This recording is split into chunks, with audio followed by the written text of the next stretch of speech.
మీరు APRJC exam కోసం prepare అవుతున్నారా? అయితే ఈ వీడియో మీకోసమే.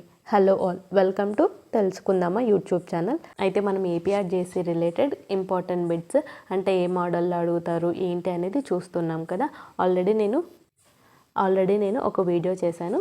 అంటే ఇంగ్లీష్ నుంచి ఏవి ఇంపార్టెంట్, ఎలా అడుగుతారు, ఏ టాపిక్స్ ఇంపార్టెంట్, ఏ టాపిక్స్ నుంచి వెయిటేజ్ ఎక్కువ ఉంటుంది అనేది ఒక వీడియోలో ఎక్స్ప్లెయిన్ చేశాను. ఒకసారి అది చూడకపోతే ట్యాగ్ చేస్తాను, ఒకసారి చెక్ చేయండి. ఇంకా ఇప్పుడు ఒక previous year question paper analysis చేద్దాము. సో దట్ మీకు ఐడియా వస్తుంది ఎలా ఇస్తారు ఏంటి అనేది. ఓకేనా? అండ్ ఇక్కడ మీరు నోట్ చేసుకోవాల్సింది ఏంటంటే ఏపీఆర్జేసీ అయినా పాలిసెట్ అయినా మనకి క్వశ్చన్ పేపర్స్ ఏబిసి అండ్ డిగా 4 సెట్స్ ఉంటాయి.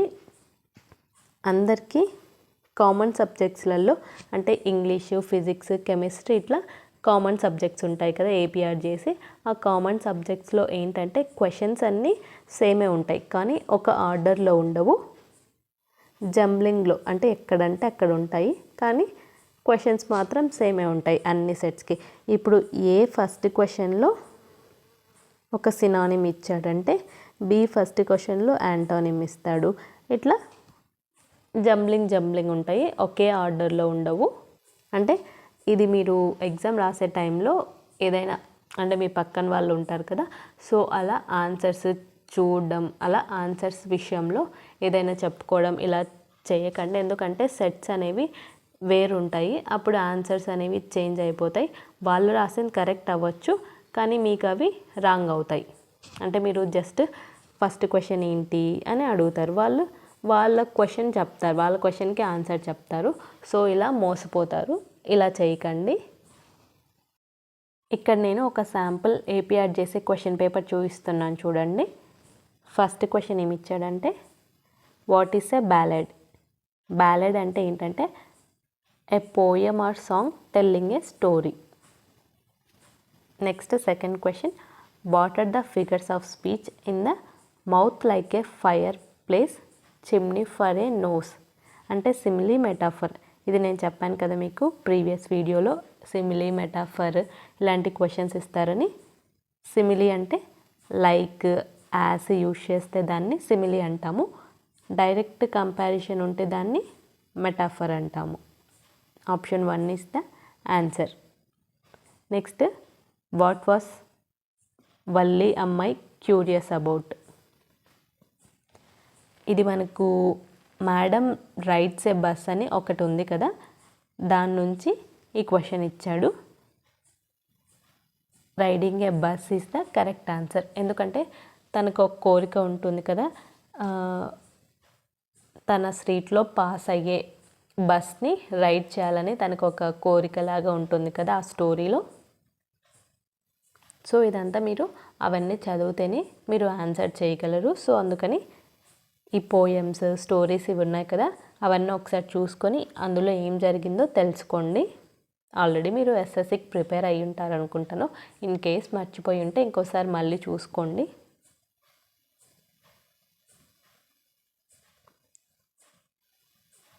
Next what were the random guesses made by Londoners at Maggie's appearance. Fourth one answer is all of the above. His 2 brothers were curvating and banking and soaring. What is the synonym of underlined word? So చెప్పాను కదా synonyms, antonyms ఇస్తారని. దీనికి ఇదేంటంటే ఈ 5th question మనకి his first flight experience అని ఉంటుంది కదా మనకి, దాని నుంచి ఈ సెంటెన్స్ ఇచ్చారు. సోరింగ్ అంటే అతను చాలా జాయ్ఫుల్గా, ప్లేఫుల్గా ఉన్నాడు అనే మీనింగ్ వస్తుంది అక్కడ. సో ఇక్కడ ఏంటంటే jumping like a horse. Next she is respected dash her friendly nature.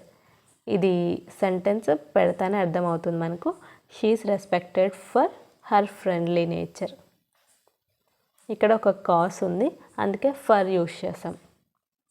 Next 7th question what was the imagery created by Robert Frost when he speaks of crow. ఇది మనకు డస్ట్ ఆఫ్ స్నో అనే ఒక poem ఉంది కదా, దాని నుంచి ఇచ్చారు. ఇదేంటంటే answer option 1, a mood of sadness into unexpected hope and happiness. Even in the grimmest times in the prison, Mandela noticed humanity in one of the guards. Opposite word అడుగుతున్నాడు. Grimmest అంటే serious, లేదంటే severe, ఇట్లా meaning వస్తుంది. So దానికి opposite అంటే సీరియస్కి friendly అనేది opposite word. Next, I visited Assam. It is covered with vast tea gardens. నేను చెప్పాను కదా సెంటెన్సెస్ని కంబైన్ చేయమని, ఇఫ్ విచ్ ఇచ్చి కంబైన్ చేయమంటారు అని. ఇలాంటి క్వశ్చన్సే. దీనికి answer I visited Assam which is covered vast tea gardens.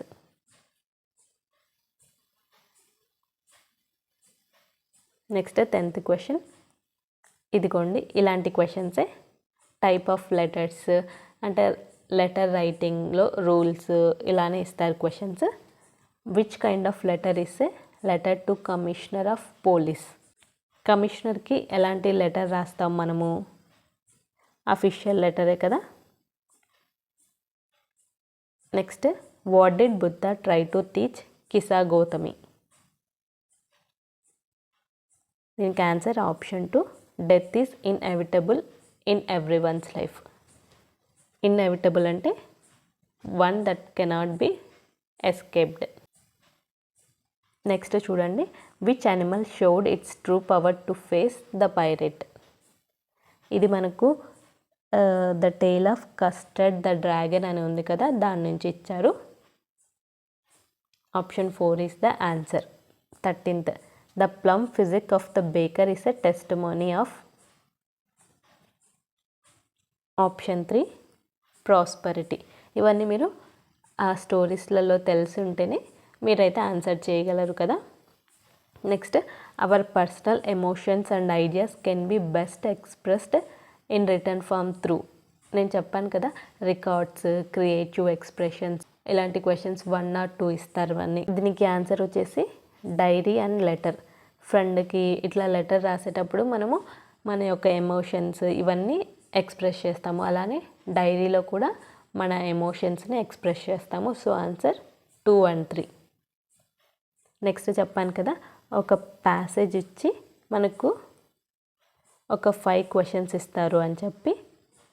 So కింద క్వశ్చన్స్ ఇచ్చింటారు, అవన్నీ మనకు ఈ ప్యాసేజ్లోనే ఉంటాయి. సో మీకు ఇదే ప్యాసేజ్ ఇస్తారని లేదు, జస్ట్ ఒక ప్యాసేజ్ ఇస్తారు. ఈ ప్యాసేజ్ నుంచి 1, 2, 3, 4 and 5. మీరు 5 మార్క్స్ ఈజీగా గెయిన్ చేయొచ్చు ఈ ప్యాసేజ్ నుంచి. The brave soldier lost dash arm. ఇక్కడ ఓవెల్ సౌండ్ వస్తుంది కాబట్టి యాన్ యూస్ చేస్తాం, అండ్ ఆర్మ్. సో ఆర్టికల్స్ గురించి ఇస్తారని చెప్పాను కదా, ఇలాంటి క్వశ్చన్స్. Next, spellings. ఇందులో official is the wrong spelling. Next, preposition. Do you know anything about cricket. A topic, an introduction and conclusion are necessary for. దీనికి answer స్పీచ్కి conclusion ఉంటుంది, introduction ఉంటుంది, ఒక టాపిక్ ఉంటుంది, డైరీ కూడా ఒక కన్క్లూషన్ ఉంటుంది, స్టార్టింగ్ ఉంటుంది, అలానే ఒక కన్వర్జేషన్లో కూడా ఉంటాయి. So all of the above answer. ఇలాంటివే నేను చెప్పాను. క్రియేటివ్ ఎక్స్ప్రెషన్స్, అదే రికార్డ్స్ అంటే డైరీస్, ఇలాంటి questions. Next, how did the poet Robin Klein characterize Amanda in his poem. దీనికి answer day dreaming. Next, a journal is an account of. ఇదొక journey, a full record of journey, a period of time or an event is the correct answer. Next, phrases. Used to is a phrase used for describing పాస్ట్లో జరిగిన action గురించి చెప్పేటప్పుడు used to అని use చేస్తాం. Next opposite word ఇచ్చాడు, coward. Coward అంటే పిరికితనం అంటాం కదా, దానికి ఆపోజిట్ బ్రేవ్. నెక్స్ట్ మీనింగ్ ఇచ్చాడు, సినోనిమ్. బ్రైడింగ్కి meaning holding.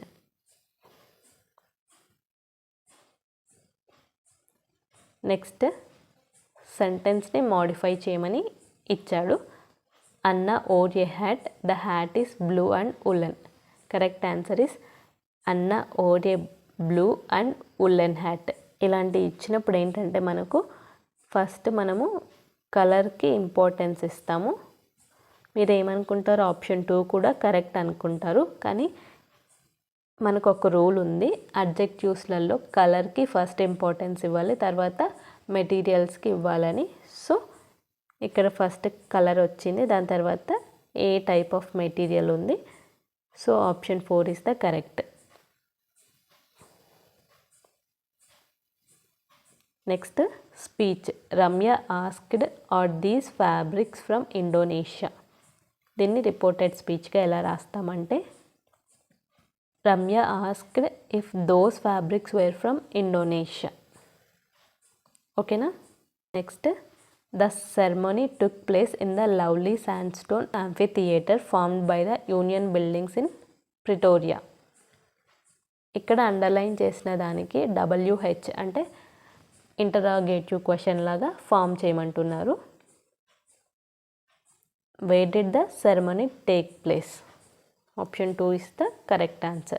Next, what are the processes involved while transferring the information from non-verbal form to verbal form? దీనికి answer all of the above. Extremely strong wind is a dash. దీనికి answer gale. Next, a heavy dash has been forecast due to low pressure in the Bay of Bengal. దీనికి ఒక phrase use చేయమంటున్నారు. Correct phrase వచ్చేసి down pour. Next clauses నుంచి question ఇచ్చాడు. నేను చెప్పాను కదా క్లాజెస్ నుంచి క్వశ్చన్ ఇస్తాడని. రిలేటివ్ క్లాజ్ నుంచి ఇచ్చాడు. ఇక్కడ correct answer is option 3. The goal that is set by you has many hurdles. ఈ క్లాసెస్ గురించి మీకు ఐడియా ఉంటుంది అనుకుంటున్నాను. అంటే మీరు SSC చదివారు కదా, ఏమైనా డౌట్ ఉంటే అడగండి, నేనైతే ఎక్స్ప్లెయిన్ చేస్తాను. నేను ఇక్కడ జస్ట్ ఆన్సర్స్ అంటే మీకు ఐడియా రావడం కోసం ఎలాంటి క్వశ్చన్స్ ఇస్తారని చెప్తున్నాను, ఎక్స్ప్లెయిన్ అంతగా చేయట్లేదు. 6th క్వశ్చన్ చూడండి. The support received from his family reassured Mandela and kept him going. అంటే అండర్లైన్ చేసిన ఈ వర్డ్ ఏంటి ఆ స్టేట్మెంట్ పరంగా అని అడుగుతున్నాడు.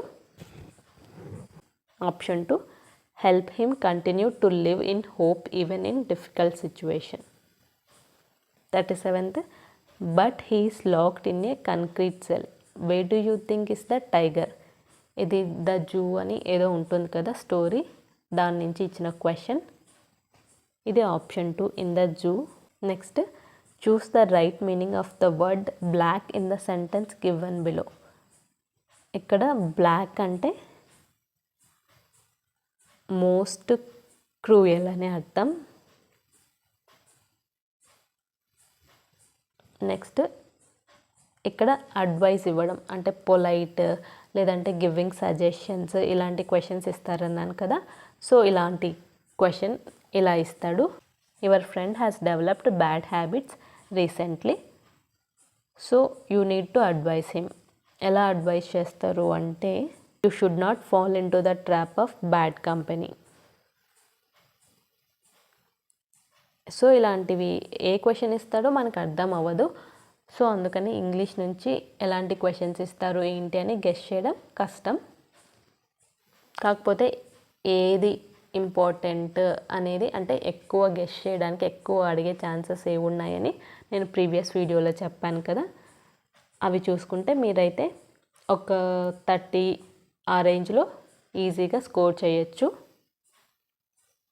Next 40 question. ఫ్రేగ్రెన్స్కి మీనింగ్ ఏంటి అని అడుగుతున్నాడు. సో ఇట్ ఈస్ ఫ్రేగ్రెన్స్ అంటే గుడ్ స్మెల్ కదా, sweet smell. Next passive voice ఇచ్చాడు. యాక్టివ్ అయినా అడగచ్చు, ప్యాసివ్ అయినా అడగచ్చు. ఈ వాయిస్ ఇది డౌట్ ఉంటే ఏమైనా మీకు ఎక్స్ప్లెనేషన్ కావాలంటే నాకు అడగండి, నేనైతే ఎక్స్ప్లెయిన్ చేస్తాను. You should not repeat mistakes. Correct answer వచ్చేసి ఏంటంటే mistakes should not be repeated. Do not lose heart, you will certainly get this job. What does underline idiom mean? Idioms ఇస్తారని చెప్పాను కదా. Not to be disappointed. What was John Berryman in the ball poem trying to make us aware of? The experience of losing something in life. ఇలాంటివన్నీ ఆ story తెలిస్తేనే answer పెట్టగలం. How do you judge a Bengal tiger? దీనికి answer it has yellow body with black stripes. 45. They dash their luggage to another hotel recently. ఇందులో right form of verb ఏంటని అడుగుతున్నాడు. దీనికి answer they have shifted. They అని ఇచ్చాడు కాబట్టి plural use చేయాలి, have shifted. Next reported speech. The doctor said shake well before use. Answer is the doctor advised to shake well before use. Next, both of them are not good at swimming. దీనికి ఇంకో విధంగా neither nor use చేసి ఎలా రాస్తామో అని అడుగుతున్నారు. neither of them is good at swimming. Option 3 is the correct. Next conversation అంటే ఇద్దరి మధ్య జరిగే సంభాషణని మనం కన్వర్జేషన్ అంటాము. సో ఇద్దరు పీపుల్ ఉండాలి, మినిమం 2 మెంబర్స్ ఉంటేనే దాన్ని కన్వర్జేషన్ అంటారు. నెక్స్ట్ సిలలేబుల్స్.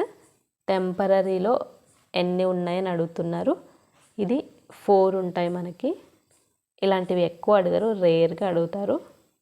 టెంపో రా రి 1 2 3 4 ఉన్నాయి. నెక్స్ట్ 50 క్వశ్చన్ కూడా మీకు పోయమ్స్ ఉన్నాయి కదా, దాని నుంచి ఇచ్చాడు. దీనికి ఆన్సర్ ఏమవుతుందో ఒకసారి మీరు గెస్ చేసి ఈ లాస్ట్ దానికి ఒక్కటే ఆన్సర్ పెట్టండి. చూద్దాం ఎంతమందికి గుర్తుందో బేసిక్ చదివినవి. ఓకేనా? ఇలా క్వశ్చన్ పేపర్ అయితే ఉంటుంది. ఇది జస్ట్ మీకు ఐడియా రావడం కోసం చూపిస్తున్నాను. ఇవే క్వశ్చన్స్ ఇస్తారంటే ఇవ్వరు. ఇంగ్లీష్ నుంచి సేమ్ క్వశ్చన్స్ అడుగుతారంటే బిగ్ నో. ఎందుకంటే ఇంగ్లీష్ నుంచి ఎలా అయినా అడగచ్చు, గ్రామర్ నుంచి ఎలా అయినా అడగచ్చు, రిపోర్టెడ్ స్పీచ్ నుంచి ఎలా అయినా అడగచ్చు, ప్యాసేజ్ ఏదైనా ఇవ్వచ్చు.